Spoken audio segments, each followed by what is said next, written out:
This episode is brought to you by Spotify Green Room. Download the Spotify Green Room app and find one of our Locked On rooms.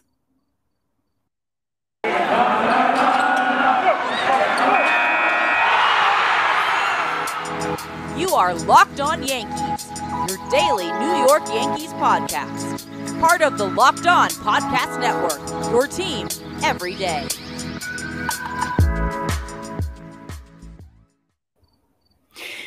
Hello there, this is Stacey Gotsulias, the host of Locked On Yankees. It is Wednesday, September 29th, and the Yankees beat the Toronto Blue Jays 7-2 in Rogers Center / Sky Dome in their first time back in Canada in 2 years. We'll have everything you need to know about that game. What a lovely game. And they didn't need Bronxy there. We'll talk about the Turtle too, because we have to. The Turtle seems to be giving these guys good luck. Before we get into everything, you can listen to this show in Apple, Google, Odyssey, Spotify, Stitcher, or anywhere else you get your podcast. You can play us on your smart device by saying play podcast Locked On Yankees. If you're watching this, you know you can see it on YouTube and you can subscribe and like and comment, but try to be nice. Anyway, let's talk about last night. Okay, I was pleasantly surprised by last night's game, especially because Jameson Taillon had to leave after 2 1/3 innings and only 38 pitches, I believe it was. And then Michael King comes in, he pitches 2 2/3. They combine to give up 2 runs on 3 hits, and that's all Toronto got. Now, given how that offense has been lately, at least during that winning streak when they embarrassed the Yankees for 3 games, I'm shocked that the Yankees bullpen was able to keep them off the board the entire time. I was pleasantly shocked that the offense was able to score a bit against Ryu, because they've had trouble with Ryu. And then they got to the bullpen, which wasn't a shocking thing because Toronto's bullpen has been known to not be that great. That's one of their downfalls. So it was a good all-around game. Obviously, we'll be talking about Giancarlo Stanton because and that's another thing. He looked like he got injured in his first at bat when he slipped out of the batter's box. And my first thought was, oh no, not now. This is the worst possible timing for this. And he was okay. More than okay. Way more than okay. He's unbelievable. Not even the home run. Well, okay. The home run was unbelievable, mainly because that at bat, Richards threw that pitch to him at least 3 times. The first time Stanton looked at it and watched it, low and inside, I believe it was a changeup. He fouled it off twice before he hit a ball that was, I believe they said 1.26 feet off the ground and hit it 421 feet like it was nothing. And I have Blue Jay fan friends on Twitter. One of them sent me a tweet and said, that home run was absolutely absurd. How the hell did he hit that? And as I watched the replay of the at-bat, you realized that no matter what Richards was throwing to him, he was going to hit it, even if he did throw it that low on the ground, because he knew it was coming because Richards kept throwing that pitch. And then in his last at-bat in the 9th inning, he hit a double over Teoscar Hernandez's head. And it was in the upper outside part of the strike zone. He just poked his bat out and nearly hit a home run because that's how locked in Giancarlo Stanton is. He said after the game that he hasn't felt this good at the plate since his MVP winning year in 2017. So that's a good thing for the Yankees and their fans. And that's a scary thing for everyone who's facing them the next few games. So let's get into the numbers for the game because, I love to do that and we need to talk about it. This was a big win. Their 7th win in a row. As I said, they needed to sweep the Red Sox. They did that. I said they need to win at least 2 out of 3 against the Blue Jays. They're on their way to, they have 2 chances now to win 1 out of 2. But hey, if they could get a sweep, that would be amazing. Do I see a sweep? I don't know, but the way they were playing last night, maybe, but I don't know. As I said, when I was previewing the series on yesterday's show, it feels as if all 3 of those games could go either way. because, the Yankees had trouble against Ryu in their previous start. And they kind of got to him. It wasn't like they beat him up, but it was better than the last time. Let's go through those numbers. Ryu, 4 1/3, 3 runs. Yeah, that's kind of getting to him. He gave up a home run to Judge. That was also great. That was much needed because the Jays were up at that point, 1-0. So they tied it 1-1. And that was his 37th of the year. Stanton's was his 35th of the year. And Urshela hit a home run in the 9th inning off Richards after not getting hit by a pitch. And they had to look at it on replay. And it's kind of funny. I think the Blue Jays would have preferred for Urshela to get hit by the pitch as opposed to hitting a home run and making it 7-2. And he hit it close to where Stanton hit his, not in the same deck, because Stanton hit it into the second deck, but in the same general direction. And it was similar, where he kind of reached down and got it. And yeah, but Taillon, 2 1/3, 1 run on 1 hit with a walk and 2 strikeouts. Now, the main thing we need to discuss is the fact that, as I said, Taillon and King combined to hold the Blue Jays to 2 runs on 3 hits. And then the rest of the guys in the bullpen, Michael King, Clay Holmes, Chad Green, Luis Severino, and Wandy Peralta, did not give up a run, did not give up a hit. Clay Holmes had 2 walks. His outing was slightly iffy, but not terrible, obviously. And they all had 1 strikeout.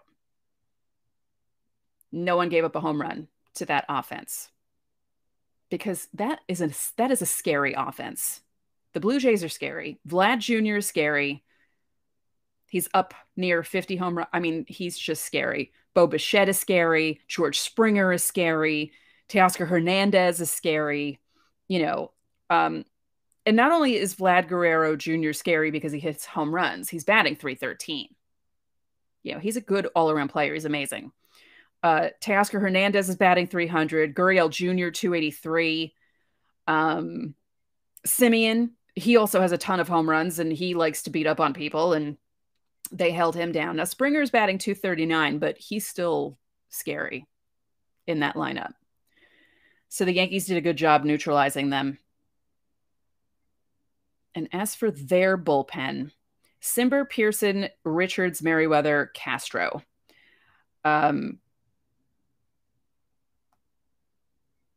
Ryu got the loss because he gave up the hit to Rizzo that put them up 3-2. And let's talk about Rizzo. Rizzo was 2 for 5. Judge was 2 for 2 with 2 walks, 2 runs batted in. Stanton was 2 for 5 with 3 runs batted in. Urshela had the run batted in. Rizzo had that run batted in. Gallo was 0 for 5 with 3 strikeouts. Now, I will say his last strikeout was not a strikeout. He was called on a really BS pitch, clearly on the outside. But the ump had a little bit of trouble. Was that Brian Knight? Brian Knight. The first pitch to Giancarlo Stanton in the home run at bat was clearly inside. It nearly hit Stanton, and he called it a strike. So Stanton could have been screwed out of that home run, but thankfully he wasn't. These umps. And someone said something to me yesterday that I'm being too cynical and that I was bagging on the umps. I was really bagging on Joe West, because who doesn't bag on Joe West? But the home plate ump had some issues last night. That's all I'll say. So this episode is brought to you by Green Room. Green Room is the first social audio platform made for sports fans. The app is free to download, and once you're in, you can talk with fans, athletes, and insiders in real time about your favorite team or sport, i.e. the Yankees or baseball. Green Room is the perfect place to start or join conversations about MLB. You'll find fans just like you on Green Room for watch parties, debates, post-game breakdowns, and of course, reacting to big news or rumors. You can even find Locked On hosts across the NBA, NHL, and baseball.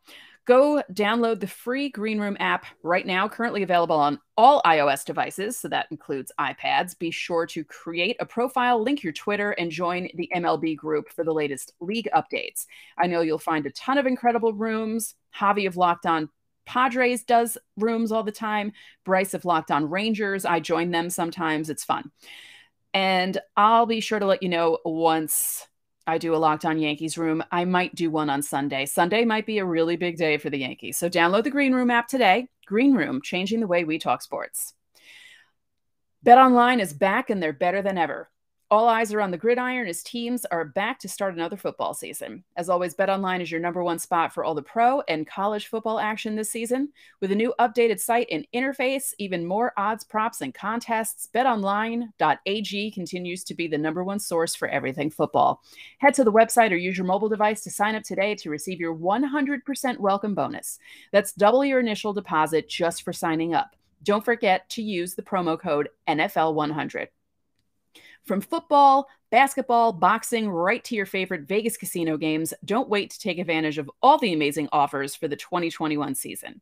BetOnline is the fastest and easiest way to bet on all your sports. BetOnline, your online sportsbook updates. Updates? No, experts. Sorry. BetOnline, your online sportsbook experts. It's not Monday, it's Wednesday. Why am I having a problem reading my live reads? I don't know. Anyway, I'm human. It happens. So, last night's game, I'm pleasantly surprised. I do like that they shut up the Blue Jays fans, though. That was fun. It was so quiet there, especially after Urshela's home run. They were all just sitting there in the stands, all disappointed. And,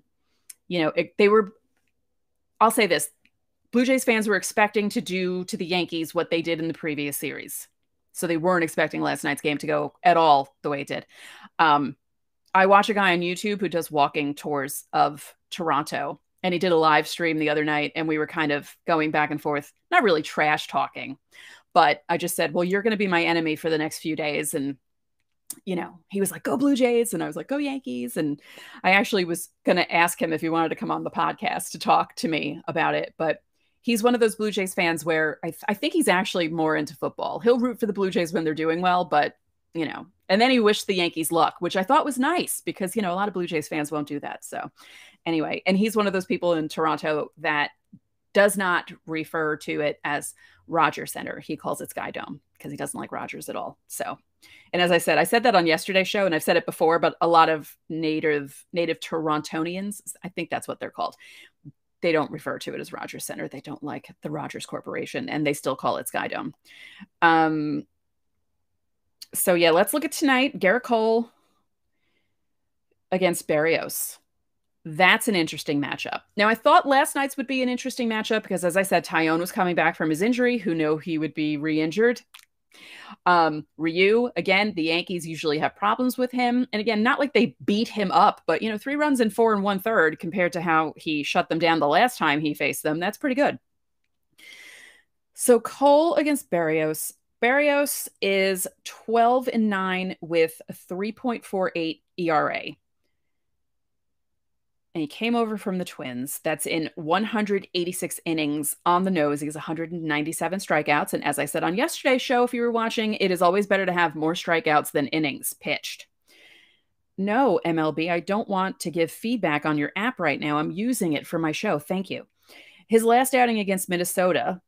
Oh, he pitched against his former team. He actually lost. 6 innings, 3 runs on 5 hits, 2 walks, but 10 strikeouts.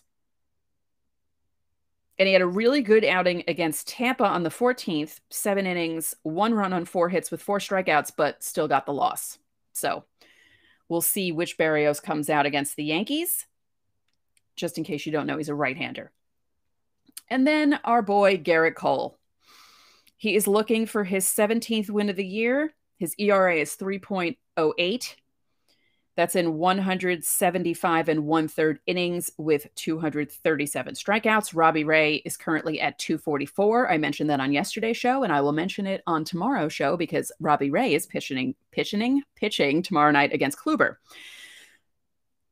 Cole got the win in his last start, 6 innings, 3 runs on 5 hits, 6 strikeouts in Fenway. Those 3 runs came later in the game. He was doing pretty well early in the game.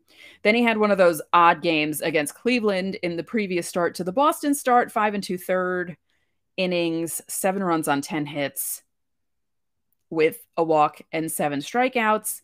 And then against Baltimore, 5 innings, 1 run on 4 hits, 3 walks, 7 strikeouts. This seems like an every other day or every other start thing for Cole. So we could see not so good Cole tonight. Then again, we could see, mow him down, pitch 7 innings Cole tonight. You never know. These Yankees are unpredictable. Right now they're on a roll, which they need to be because they need to win every game that they play, pretty much.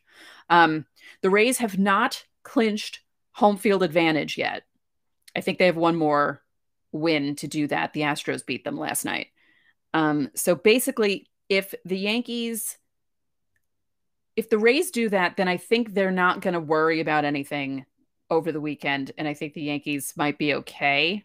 I don't think the Rays are going to be, well, you never know. The Rays and the Yankees have kind of a contentious past, and you never know. The Rays might be like, let's try and screw the Yankees and make them have to play in a 163 before a wild card game, or you never know. So that's tonight's matchup. No lineups yet. But let's talk briefly about, I had mentioned the Rays. So the Rays ownership had this very bad idea of hanging a banner, you know how they like their banners, during the playoffs, advertising the fact that they're planning on splitting games between Montreal and Tampa next year. Well, technically St. Pete, because that's where Tropicana Field is. Why would you do that? Why would you do that? Your team is the best team in the American League by far.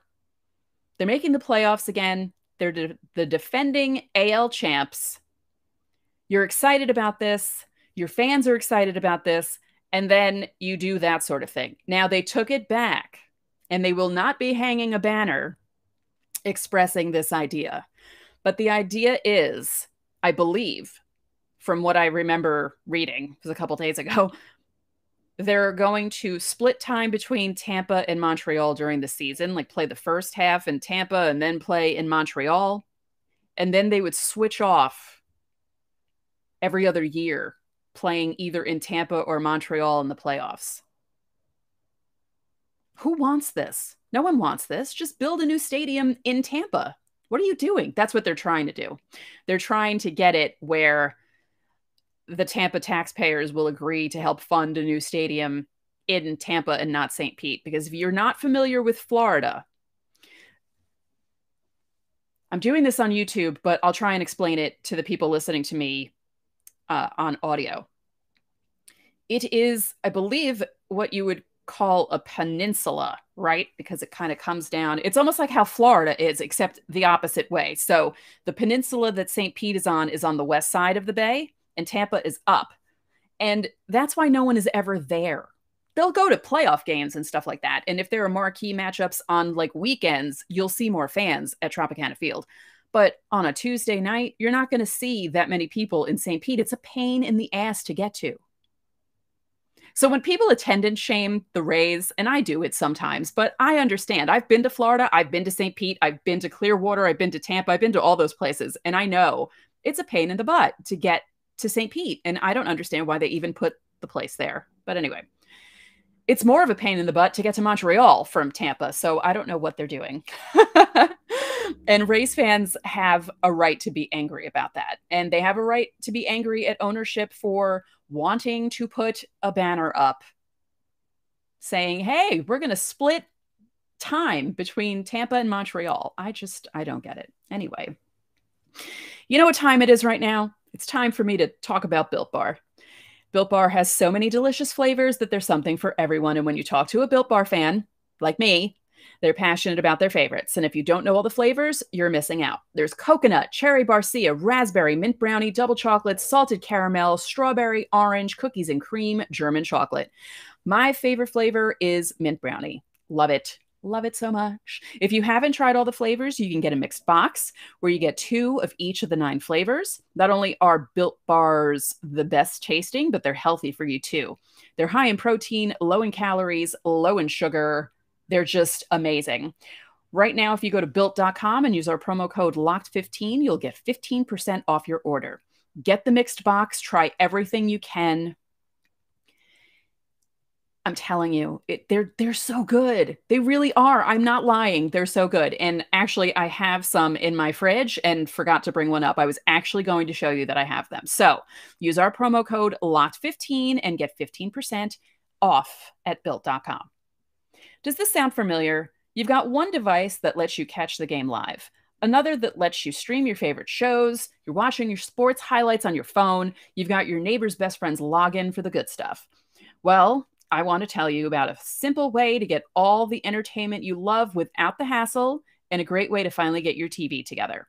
It's called Direct TV Stream, and it brings your live TV and on-demand favorites together like never before so you can watch your favorite sports, movies, shows, all in one place. That means no more juggling remotes and no need to buy another device ever again. And the best part? There's no annual contract. So get rid of the clutter and the confusion and get your TV together with Direct TV Stream. You can learn more at directtv.com. That's directtv.com. Compatible device required. Content varies by package. Okay, let's talk about the wild card because things are getting wild. Not in the NL, other than the Cardinals never losing. They're up to 17 games in a row, which Cardinals Devil Magic is alive and well. Let's talk about the AL wild card because that is getting crazy. The Red Sox lost to the Orioles. The Orioles actually did everyone a favor. Now, it's more of a favor to the Blue Jays and the Mariners who have come out of nowhere. The Mariners keep beating up on the A's. The Mariners won their 11th consecutive game against the A's on Tuesday night. The A's aren't a bad team. The A's are 85-73 right now. It's not like they're Baltimore, where they're 51-10. Wow, 51-106. The A's are a good team.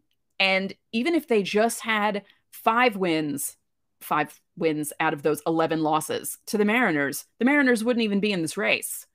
It's crazy. So right now, the Yankees are 2 games up on Boston for the number 1 wild card spot. Boston is in the 2nd wild card spot. Seattle is half a game behind them. The Blue Jays are a game behind them. Oakland's 3.5. Oakland doesn't have a chance right now. So Seattle has come out of nowhere to do this. It's unbelievable. Okay, my stomach needs to stop growling. I apologize for that. I don't know how this is happening. Seattle, their run differential is -50. They are the only team with, let's see. Okay, so Oakland, Toronto, Seattle, Boston, New York, Houston, White Sox, Tampa. Those are all the teams that could possibly, well, all right. Tampa, obviously, White Sox, Houston will be in the playoffs. But out of all those teams, those are the top teams in the AL from Oakland up to Tampa. Seattle's the only team with a negative run differential. Even the Yankees are +49. Oakland's +63. Toronto's +167. Houston is +206. Tampa is +190. The White Sox +150. Did I say the Red Sox? They're +72. But you got Seattle at -50. How are they doing this? You know how? When I had the former host of Locked On Mariners, DC, on a few months ago, he discussed how the Mariners would hit home runs, but their slugging percentage wasn't that great because they never hit extra base hits other than home runs. Like it was home run or bust in that lineup, and that seems to be the way. Mitch Haniger hit his 38th home run last night and his 100th of his career. And they seem to be hitting them late in games also. They're kind of, I don't like using the word, but people are saying they're clutch. So that's how they're doing it. You could see if the Yankees keep winning, because, about a week ago, people were saying how it was Boston, the Yankees, and Toronto. They were going to be the 3 teams battling for the wild card. And now here's Seattle. Boston's kind of falling apart. They've lost 4 in a row. The Yankees have won 7 in a row. Seattle's won 3 in a row, but they're 9-1 in their last 10. So this has a chance for there to be chaos. I would much rather it be chaos for the second wild card. I would like for the Yankees to wrap up the first spot in the wild card, not have it be anywhere close to a tie, so they get home field advantage in the wild card game, and then the rest of the teams can fight for that second spot. Hey, if there has to be a game 163 for those teams, that would be great. I don't want the Yankees involved in any of that nonsense. Do you hear me, universe? I really don't. Because that would be too much. That would be too much for all of us. This season has been too much of a roller coaster for us to be able to deal with a 163 or, the Red Sox kind of surging back and then the wild card game having to be in Fenway and the Yankees facing the Red Sox in Fenway, because no matter what happened this past weekend, there always seems to be shenanigans in Fenway, and I don't trust that place as far as I could throw it. And I can't throw it physically. I can't throw anything at this point. So, no, thank you. As for, let's talk about the National League wild card, because St. Louis literally came out of nowhere. They've won 17 in a row. They were under 500 at one point, and they just won't stop winning. So at this point, the Dodgers are plus 13 on St. Louis. So the Dodgers are guaranteed to be, if they don't catch up to San Francisco. San Francisco is at 103 wins. They tied the 93 team for most wins in franchise history. By the way, that 93 team with 103 wins didn't make the playoffs because there was no wild card. And the Braves had, I think, 1 or 2 wins more. Not only that, San Francisco on the last day of the season lost like 11-0 to the Dodgers, right? And Brett Saberhagen was pitching, I believe. And the Braves won like 5-3. And that's how I think there was like a 1-game difference. Because if you all recall, before the divisions changed and the wild card came, the Braves were in the West. The Atlanta Braves were in the NL West. Yes. I remember. Everyone my age remembers that. It wasn't that long ago, but it was that long ago. So in the wild card race, Cincinnati's 6.5 back from St. Louis. There's no way for them to catch up. So St. Louis it's probably going to be St. Louis and the Dodgers in the NL wildcard. And speaking of run differential, the Dodgers plus 248. What did I say Baltimore was? Minus 276. That's wow. What can you say about that? And then Baltimore is so bad, and yet they beat Boston last night. They came back to win Boston last night in Baltimore. And the Baltimore Twitter account was basically like, you're welcome to the Blue Jays, the Mariners, and the Yankees, which I thought was very funny. Some of these social media people are really hilarious and they're really good at their jobs. And yeah, Baltimore's having a fun time trolling the Red Sox. So keep doing it. Keep doing that. Keep beating them. We would have liked for you to have beaten them a couple of weeks ago, or like a week ago, whenever that other series was. But okay, you're making up for it now, Orioles. So good job.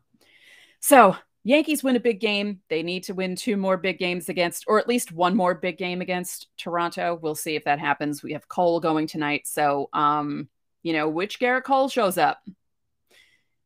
Let's hope it's the one. I hope it's the one that showed up against the Angels that night and just shoved. Or the one that showed up against Houston in July and really shoved. Yeah, that would be great. That would be a good thing, Garrett Cole, if you could do that. So that's it for this episode of Locked On Yankees, which is part of the Locked On Podcast Network, your team every day. I'd like to remind you that you can listen to the show in Apple Podcasts, Google Podcasts, Odyssey, Spotify, Stitcher, or anywhere else you get your podcasts. And when you get into your car, you can tell your smart device to play podcast Locked On Bets. Betting on the Yankees and baseball doesn't have to be a guessing game if you listen to the new Locked On Bets podcast, hosted by your boy Q and handicapping expert Lee Sterling. Get daily picks, blowout specials, wrong team favorite picks, and Lee Sterling's Lock of the Day. Follow the Locked On Bets podcast, brought to you by betonline.ag, wherever you get podcasts. If you could be so kind, please rate this podcast and spread the word about this podcast to your fellow Yankee fans. We'd really appreciate it. And subscribe to us on YouTube.